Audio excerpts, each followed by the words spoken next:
Last Friday night, my friends and I gathered at Gary's place for our weekly Dungeons & Dragons game.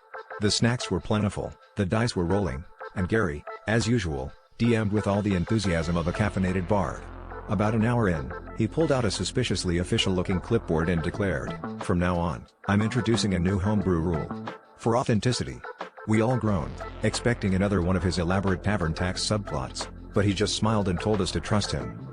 Things got weird when my rogue tried to sneak across a 10-foot hallway. Gary paused, adjusted his glasses, and said, "That'll be 10 gold for rent, please." At first, we thought he was joking, but he pulled out a laminated sheet labeled Dungeon Floor Plan, Rent Schedule and started tallying up charges for every square foot we moved. My wizard's familiar went bankrupt in the first round. Steve's barbarian got evicted from a corridor. We tried to protest, but Gary just muttered something about the rising cost of magical real estate. Soon, every dice roll became a desperate attempt to minimize movement. We started stacking our characters like acrobats to save on rent. The cleric cast Sanctuary just to avoid a security deposit. Even the loot we found had mortgage liens attached. Apparently, the treasure chest had a reverse mortgage and a monthly homeowners association fee. The map was littered with tiny eviction notices and foreclosure signs as we tried to navigate Gary's new capitalist campaign.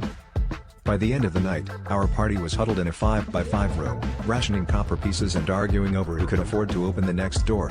Gary leaned back, grinning, and said, "Congratulations, you've survived the dungeon.